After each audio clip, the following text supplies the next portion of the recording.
The morning sun cast long shadows across the dusty plains of southeastern Italy as two massive armies prepared for what would become one of history's most decisive battles. The year was 216 BCE, and the Second Punic War had already raged for 2 brutal years, transforming the Western Mediterranean into a theatre of unprecedented destruction and ambition. On one side stood Rome, the rising power whose legions had conquered most of Italy through disciplined warfare and relentless expansion.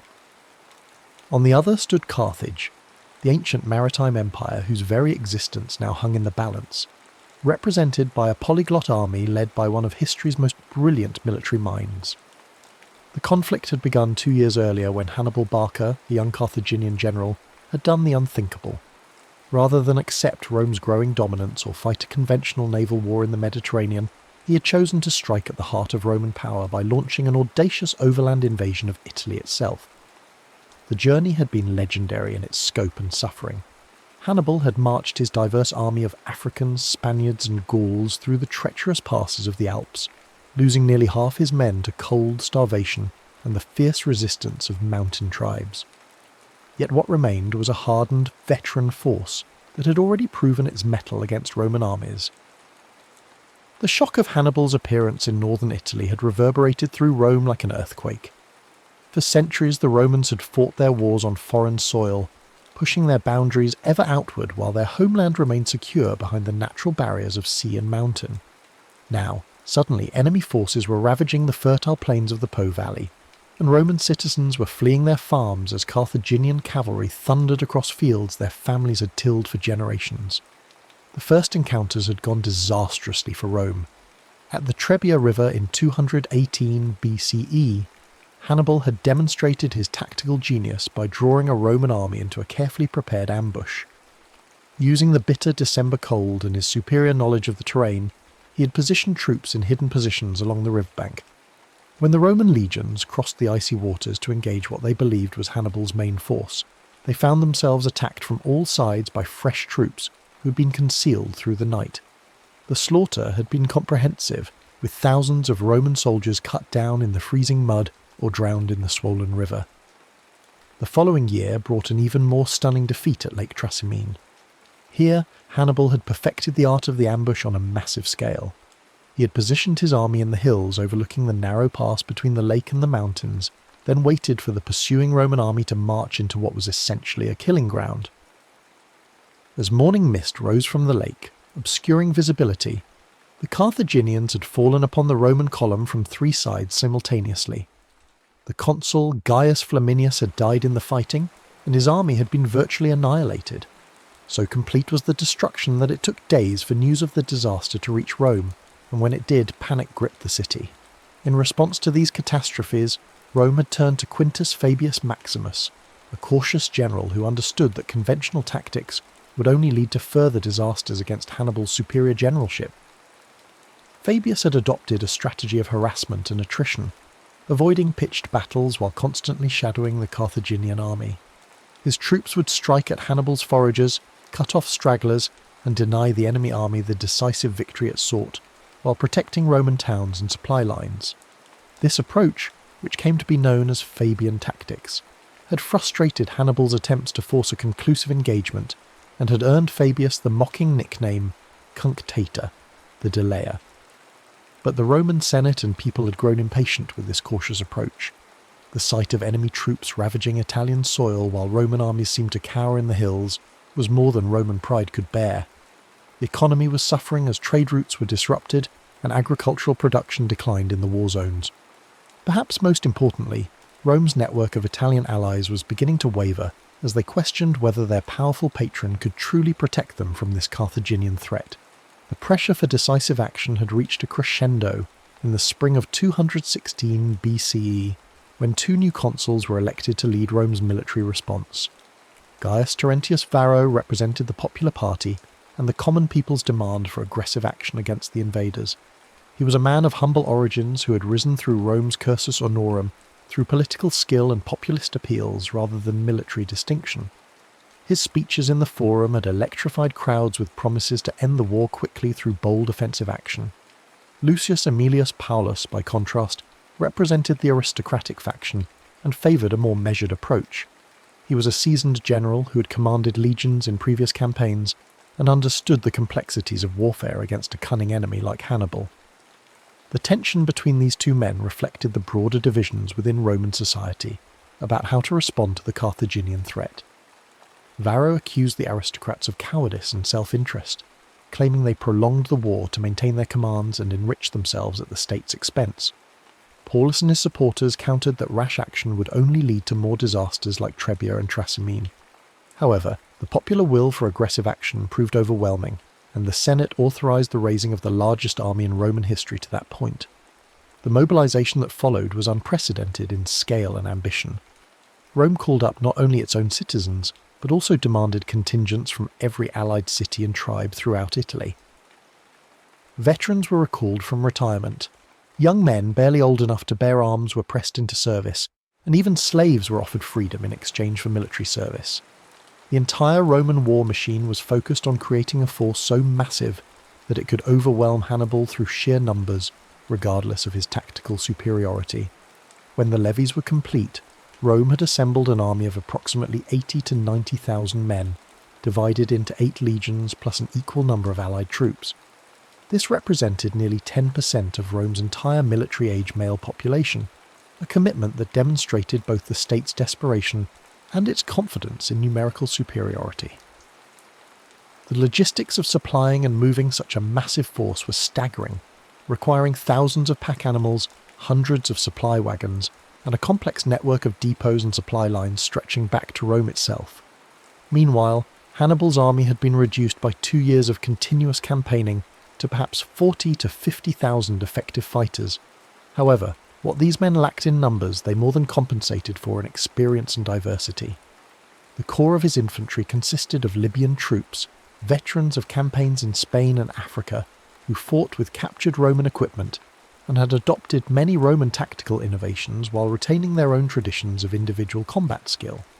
These were supplemented by Gallic warriors from tribes in both Spain and northern Italy, fierce fighters who brought their own weapons and fighting styles to the Carthaginian cause. Spanish infantry provided another crucial element, disciplined troops armed with their distinctive falcata swords and experienced in both individual and formation combat.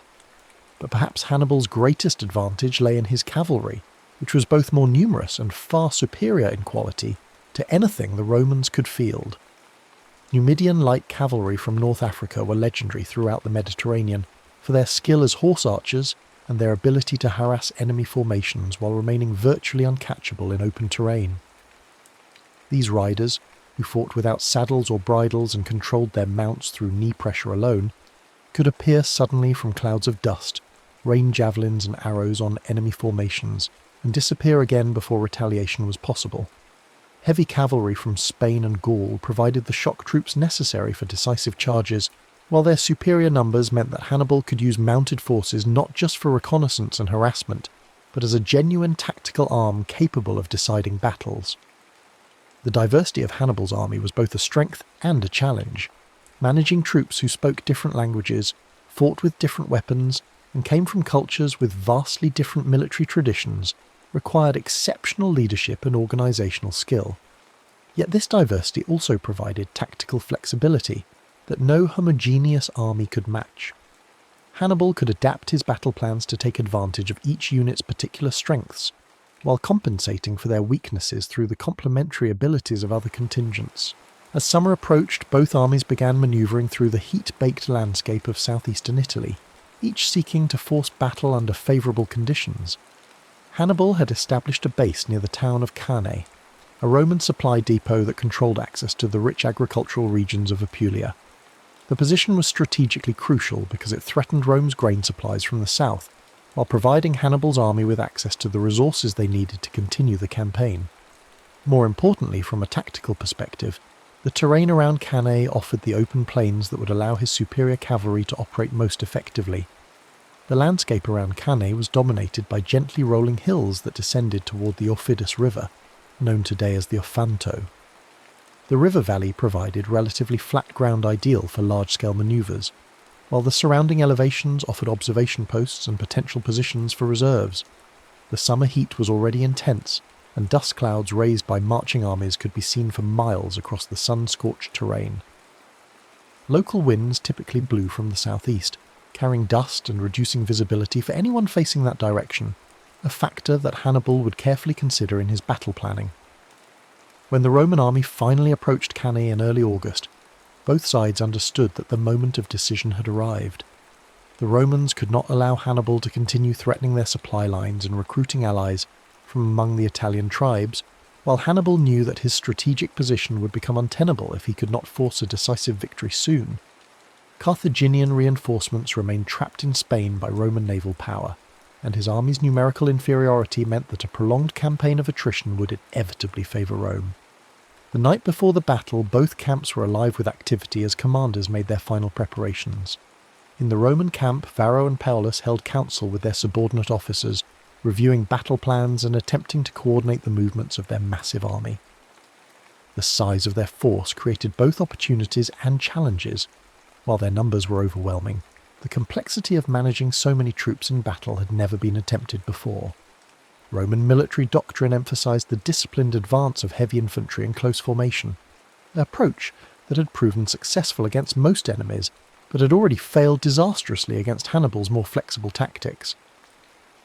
Across the plain, Hannibal was putting the finishing touches on one of history's most audacious battle plans. Rather than simply arranging his troops in the strongest possible defensive formation, he was preparing to deliberately weaken his centre while strengthening his flanks, creating a formation that would appear vulnerable to Roman attack, while actually serving as bait for an elaborate trap. The plan required precise timing, exceptional discipline from his troops, and the kind of battlefield control that few generals in history have ever achieved. As dawn broke on August 2nd, 216 BCE, both armies began their deployment across the dusty plains. The morning sun climbed higher in a cloudless sky, promising another day of punishing heat that would test the endurance of heavily armoured men engaged in desperate combat. A hot wind blew from the southeast, stirring up clouds of fine dust that would limit visibility and add to the confusion once battle was joined. Hannibal positioned his army with careful attention to both the terrain and the prevailing wind conditions. His weakest troops, Gallic and Spanish infantry, were placed in the centre of his line, arranged in a convex formation that actually projected toward the enemy. This was contrary to every conventional military practice, as it invited attack against the army's most vulnerable point. However, Hannibal's intention was precisely to encourage such an attack, drawing the Roman legions into what would become a deadly trap. On either side of this weak centre, Hannibal positioned his best infantry, veteran Libyan troops equipped with Roman weapons and armour captured in previous battles. These men were arranged in columns rather than extended lines, hidden behind the forward units, and ready to wheel inward once the Romans had committed to their attack on the centre. On the extreme flanks, Hannibal deployed his cavalry forces, with Numidian light horse on the right wing and heavy cavalry commanded by his brother Hasdrubal on the left. The Roman deployment followed more conventional patterns, reflecting both their military traditions and their confidence in superior numbers. The massive infantry force was arranged in the traditional manipular system, with Hastati in front, Principes in the middle ranks, and Triarii veterans forming the rear line. However, the unprecedented size of the army meant that the usual spacing between maniples had to be reduced, creating a more dense and less flexible formation than normal. This compression would prove crucial as the battle developed, as it reduced the Romans' ability to respond to changing tactical situations. Roman cavalry was divided between the flanks, with citizen cavalry under Paulus positioned on the right wing and allied horse under Varro on the left. Both forces were significantly outnumbered by their Carthaginian counterparts, and neither was equipped or trained for the kind of decisive cavalry action that Hannibal planned to employ. Roman military doctrine treated cavalry primarily as a supporting arm for scouting and pursuit, rather than as a battle-winning force in its own right. When the battle commenced, the initial exchanges followed patterns that were familiar from previous engagements. Roman cavalry on both flanks moved forward to engage their Carthaginian counterparts, while the massive infantry formations began their methodical advance toward Hannibal's apparently vulnerable centre. The dust raised by thousands of marching feet and galloping horses began to fill the air, reducing visibility and adding to the confusion that always accompanies large-scale combat. On the Roman right flank, Paulus led his cavalry in a desperate charge against Hasdrubal's heavy horse, but the encounter was brief and decisive. The Carthaginian cavalry, better trained and more numerous, quickly gained the upper hand.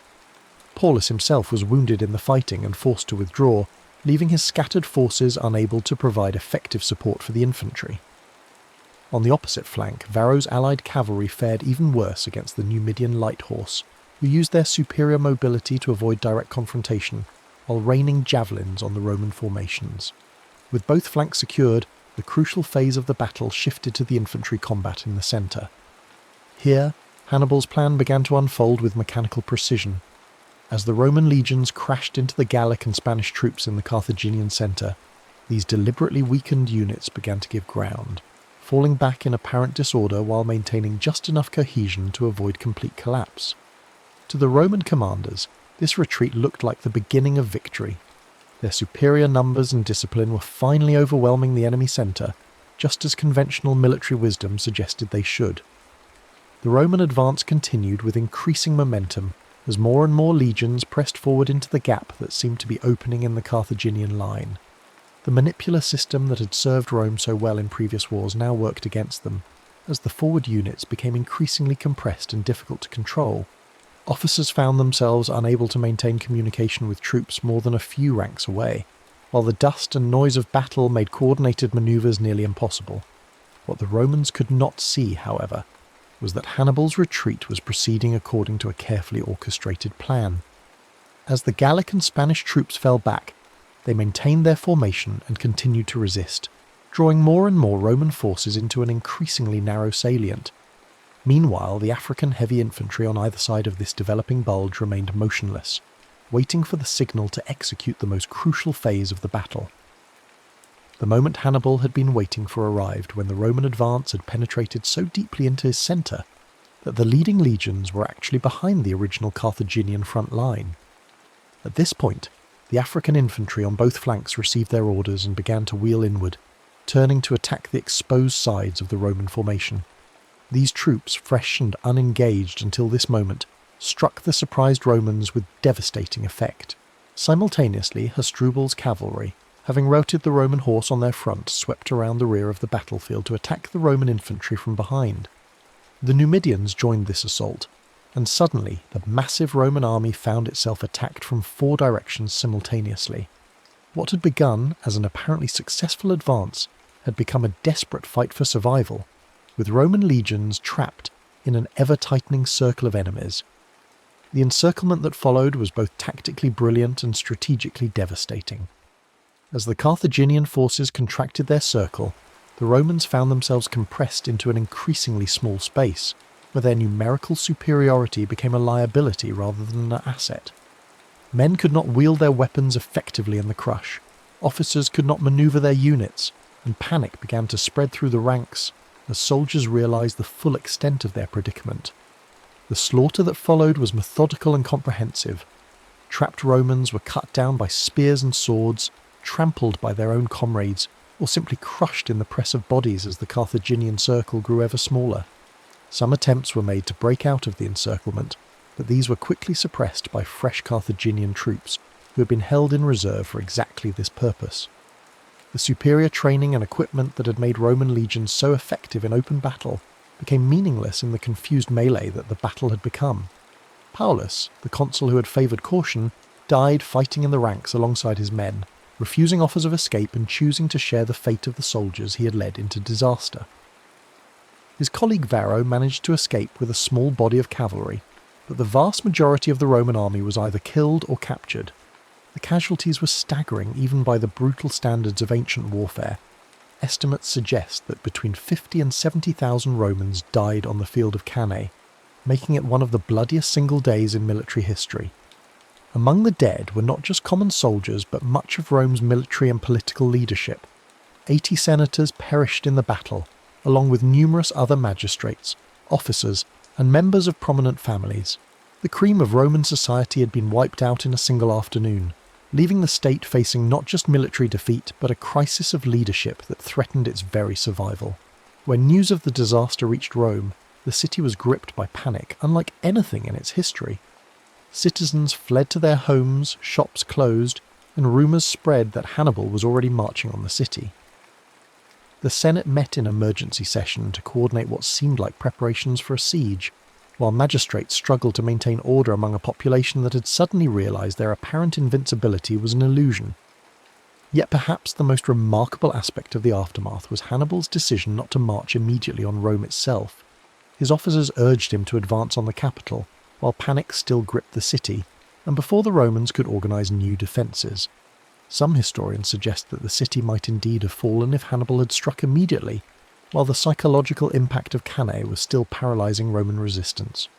Instead, Hannibal chose to consolidate his victory by attempting to break up Rome's system of alliances throughout Italy.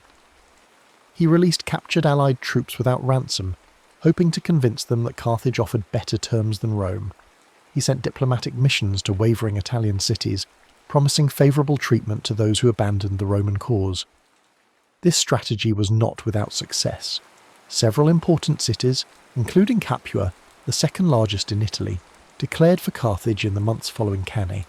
However, Hannibal's strategic pause also gave Rome the time it desperately needed to recover from the immediate shock of defeat. The Romans' response to Cannae demonstrated the resilience and institutional strength that would eventually enable them to dominate the Mediterranean world. Rather than seeking peace or abandoning the war effort, the Senate authorised new levies to replace the lost legions, recalled experienced commanders from other theatres, and implemented emergency measures to maintain the war effort. The Roman strategy shifted back to the Fabian tactics that had frustrated Hannibal before Cannae. New armies were raised with explicit instructions to avoid pitched battles, while harassing Carthaginian forces and protecting loyal cities. The Romans also implemented a scorched earth policy in areas controlled by Hannibal, denying his army the supplies it needed for extended operations while gradually wearing down his forces through attrition. Perhaps most importantly, Rome's network of alliances proved more resilient than Hannibal had anticipated. While some cities did defect to Carthage, the majority remained loyal to Rome, motivated by a combination of fear, self-interest, and genuine belief in Roman protection. This loyalty was maintained through a careful balance of threats and rewards, as Rome demonstrated that it could still protect its friends while ruthlessly punishing those who betrayed their alliance. The war continued for another 14 years after Cannae, with Hannibal maintaining his position in Italy, but unable to achieve the decisive victory that would force Rome to sue for peace.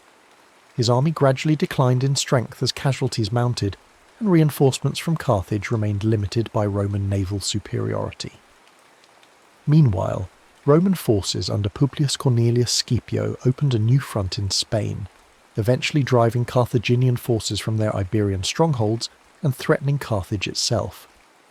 The final resolution came at the Battle of Zama in 202 BCE, where Scipio used tactics derived from studying Hannibal's own methods to defeat the Carthaginian general on African soil. The irony was complete when Scipio, later surnamed Africanus in honour of his victory, employed a modified version of the double envelopment that Hannibal had perfected at Cannae to achieve Rome's ultimate triumph in the Second Punic War. The Battle of Cannae's influence on military thinking extended far beyond the immediate conflict between Rome and Carthage. The double envelopment manoeuvre that Hannibal executed so brilliantly became the gold standard for tactical excellence, studied and emulated by generals throughout history. Napoleon Bonaparte analysed the battle extensively and attempted to replicate its principles in his own campaigns, while German staff officers in both world wars sought to achieve Cannae-like encirclements of enemy forces. The American Civil War saw several attempts to recreate Cannae's tactical model, most notably at the Battle of Chickamauga, where Confederate forces achieved a partial double envelopment of Union troops. During World War II, the German concept of blitzkrieg was explicitly designed to achieve Cannae-style encirclements on a strategic scale, using rapid armoured advances to surround and destroy entire enemy army groups. Even in the modern era, military academies around the world continue to study Cannae as an example of tactical perfection achieved through superior generalship, careful planning, and flawless execution under pressure. The battle demonstrates how a smaller, weaker force can achieve decisive victory through superior strategy and the intelligent use of terrain, weather, and enemy psychology. The psychological impact of Cannae extended beyond its immediate military consequences to influence Roman national character in ways that would shape the empire's future development. The disaster taught Romans that their survival as a people depended not on avoiding defeat but on their ability to recover from catastrophic setbacks. This lesson would serve them well in future crises, from the invasions of Germanic tribes to the civil wars that marked the end of the Republic. The memory of Cannae also reinforced Roman determination never again to allow foreign armies to ravage Italian soil unopposed. This defensive mentality contributed to Rome's aggressive expansion throughout the Mediterranean, as successive generations of leaders concluded that the best defence lay in controlling potential threats at their source, rather than waiting for enemies to strike at Roman territory. For Hannibal himself, Cannae represented both the pinnacle of his military genius and the beginning of his strategic failure. His tactical brilliance in achieving the perfect battle was matched by his inability to translate battlefield victory into lasting political success. The decision not to march on Rome immediately after Cannae has been debated by historians for over 2 millennia, with some arguing that the opportunity for decisive victory was lost forever in those crucial days following the battle. Modern analysis suggests that Hannibal's strategy of attempting to break up Roman alliances through diplomacy rather than military conquest was not necessarily flawed, but that he underestimated both Roman resilience and the strength of the alliance system he sought to destroy. His army, while tactically superior, lacked the logistical support and reinforcements necessary for the kind of sustained campaign that would have been required to force Rome's capitulation. The Battle of Cannae thus stands as both a testament to individual military genius and a demonstration of the limits of tactical excellence when not supported by adequate strategic resources. Hannibal's achievement in destroying a Roman army twice the size of his own remains one of history's greatest military accomplishments, yet his inability to capitalise on this victory ultimately contributed to Carthage's defeat in the broader war. Today, the plains around Cannae remain largely agricultural, with few visible traces of the carnage that once soaked the dusty soil with the blood of tens of thousands of soldiers. Archaeological investigations have uncovered artefacts from the battle, corroded weapons, armour fragments, and coins that provide physical evidence of the ancient conflict. These silent witnesses serve as reminders of a day when the fate of the Western world hung in the balance, decided by the tactical genius of one man and the courage of soldiers from across the Mediterranean who fought and died under the burning Italian sun. The legacy of Cannae extends beyond military history to encompass broader questions about leadership, strategy, and the relationship between tactical excellence and strategic success.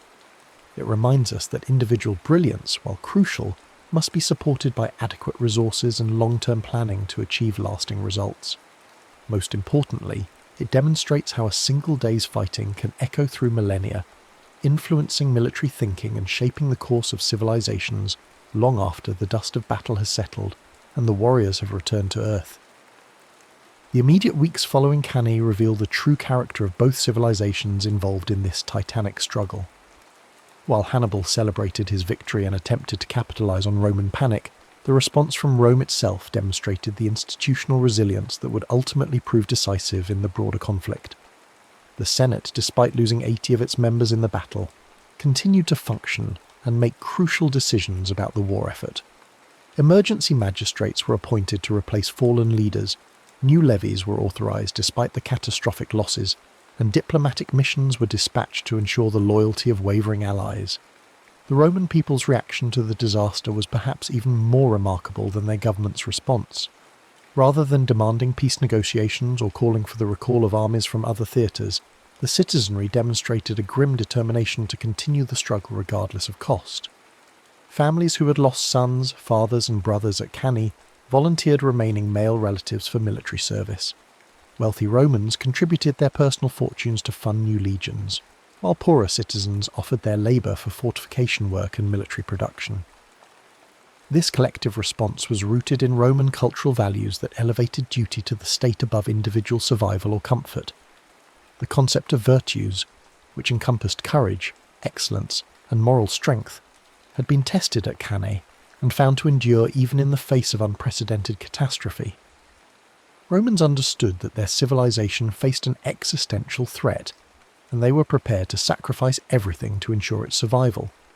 Hannibal, observing this Roman response from his camp in southern Italy, must have realized that his victory at Cannae, devastating as it was, had not achieved its primary strategic objective of forcing Rome to seek terms. Instead of breaking Roman will to resist, the battle seemed to have hardened their determination to continue the war until Carthage was completely defeated. The psychological warfare that had been so effective in previous campaigns was proving insufficient against an enemy whose cultural identity was built around the refusal to accept defeat. The diplomatic offensive that Hannibal launched in the aftermath of Cannae met with mixed results that highlighted the complex nature of Roman power in Italy. While some cities did abandon the Roman alliance, particularly in southern Italy where Carthaginian military presence offered immediate protection, the vast majority remained loyal despite the obvious military risks. This loyalty was based not merely on fear of Roman retaliation, but on genuine calculation of long-term interests and cultural affinity. Rome's alliance system differed fundamentally from the tributary relationships that characterized most ancient empires. Rather than simply extracting wealth and manpower from subject peoples, Rome offered a path to citizenship and full participation in Roman civilization. Italian allies understood that Roman defeat would not necessarily improve their situation, while Roman victory offered the possibility of advancement within an expanding imperial system. The defection of Capua, however, represented a significant strategic blow that demonstrated both the opportunities and limitations of Hannibal's diplomatic approach. As the second largest city in Italy and the centre of a rich agricultural region, Capua's adherence to the Carthaginian cause provided Hannibal with crucial logistical support and a prestigious symbol of Roman weakness. The city's leaders calculated that Carthaginian victory was inevitable and sought to position themselves advantageously in the post-war settlement. Yet Capua's defection also illustrated the fundamental problem with Hannibal's strategy. The city's decision was based on the assumption that Carthaginian military success would continue indefinitely, and that Rome lacked the resources to recover from defeats like Cannae. When these assumptions proved incorrect, Capua found itself isolated and vulnerable to Roman retaliation, ultimately suffering a brutal siege and harsh punishment that served as an object lesson to other potential defectors. The gradual shift in Roman strategy following Cannae demonstrated remarkable institutional learning and adaptability. The appointment of Marcus Claudius Marcellus as a key military commander marked the beginning of a more aggressive approach that combined Fabian harassment tactics with opportunistic strikes against isolated Carthaginian forces. Marcellus earned the nickname Sword of Rome for his willingness to engage Hannibal's army when circumstances offered reasonable chances of success. This evolving Roman approach was exemplified in the Siege of Syracuse, where Marcellus demonstrated that Roman forces could still achieve decisive victories against sophisticated opponents. The lengthy siege showcased Roman engineering capabilities and logistical endurance, while the eventual capture of the city eliminated a potential source of support for Carthage and Sicily.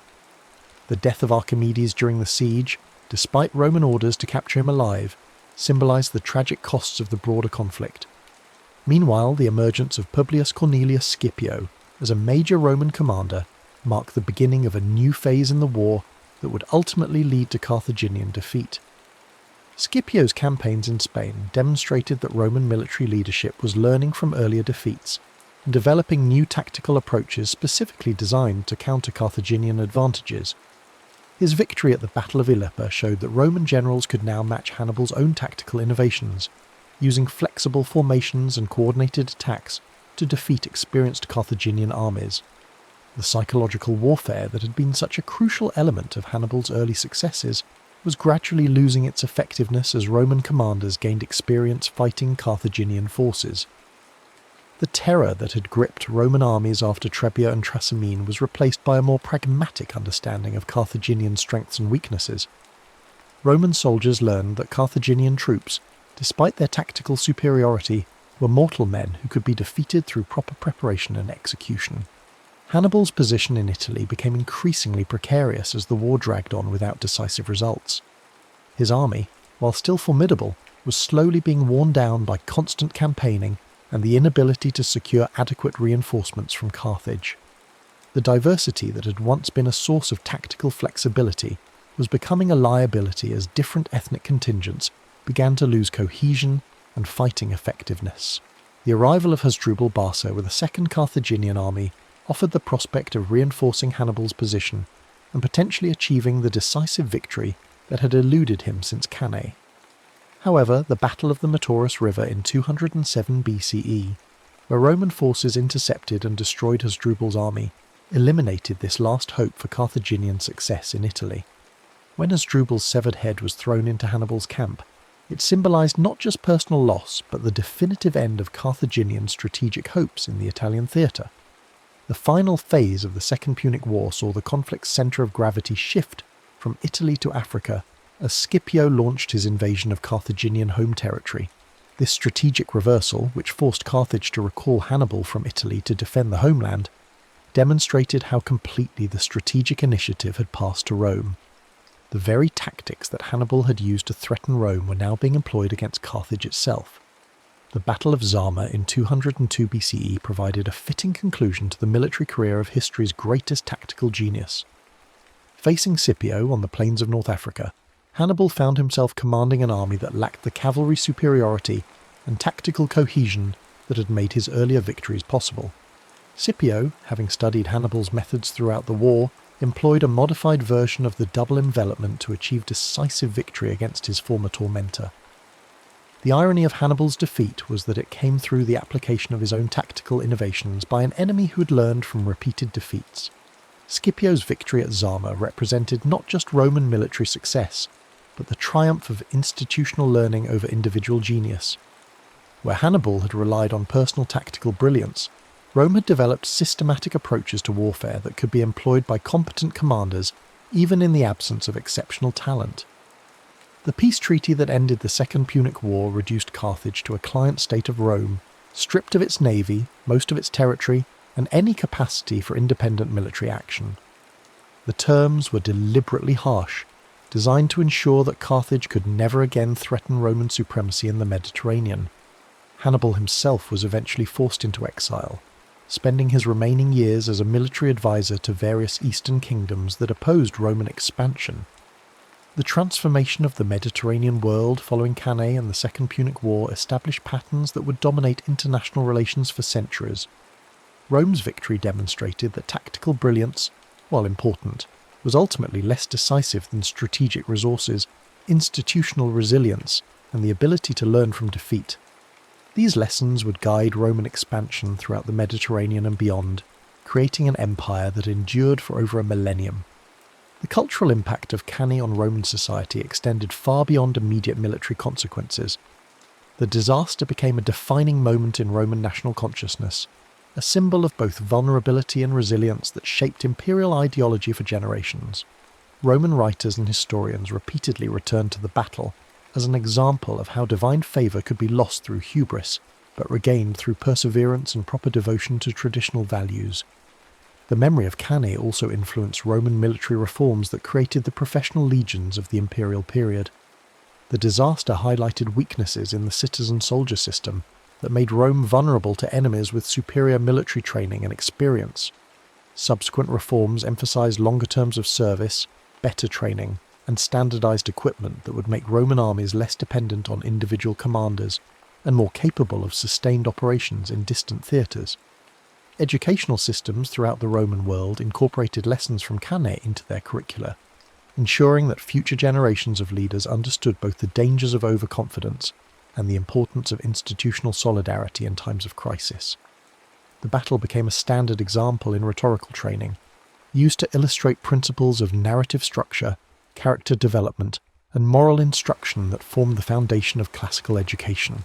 The influence of Cannae on military thinking extended well beyond the boundaries of the Roman Empire to affect military development throughout the ancient world. Eastern kingdoms facing Roman expansion studied Hannibal's tactics as potential models for their own defensive strategies, while Roman enemies sought to replicate the psychological and tactical advantages that had made the Carthaginian general so formidable. Medieval military writers rediscovered classical accounts of Cannae during the revival of interest in ancient texts, incorporating lessons from the battle into contemporary military manuals and strategic thinking. The concept of the double envelopment became a standard element of military education, though few commanders possessed the skill or circumstances necessary to execute such a complex manoeuvre successfully. The Renaissance witnessed renewed scholarly interest in Cannae as military theorists sought to apply classical principles to contemporary warfare. The development of gunpowder weapons and changes in army organisation created new tactical possibilities, but the fundamental principles demonstrated at Cannae, the importance of reconnaissance, terrain analysis, troop morale and coordinated attacks, remained relevant to military professionals. Modern military historians continue to analyse Cannae as perhaps the finest example of tactical artistry in recorded history, a demonstration of how superior generalship can overcome seemingly impossible odds through careful planning and flawless execution.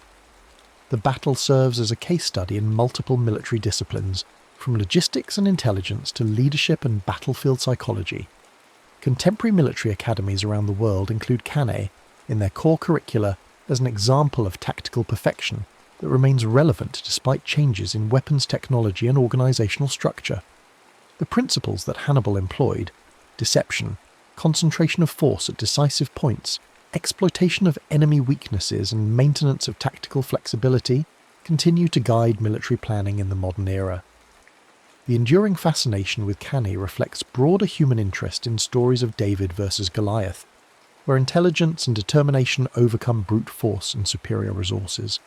Hannibal's achievement resonates across cultures and centuries because it demonstrates the power of individual excellence to change the course of history, even when ultimate victory remains beyond reach. Yet the complete story of Cannae also serves as a reminder that tactical brilliance alone is insufficient to achieve lasting political objectives. Hannibal's masterpiece on the battlefield could not compensate for Carthage's strategic weaknesses or overcome Rome's institutional advantages. The battle thus illustrates both the potential and the limitations of military genius in shaping historical outcomes. The dusty plains of Cannae continue to attract visitors from around the world, drawn by the site's historical significance and the enduring questions it raises about leadership, strategy, and the nature of victory itself. Standing on the ground where one of history's greatest battles was fought, modern observers can appreciate both the scale of Hannibal's achievement and the broader historical forces that ultimately determined the conflict's outcome. The silence of the ancient battlefield speaks eloquently of human ambition, sacrifice, and the eternal struggle between individual brilliance and collective endurance that defines the human experience across all ages and civilizations.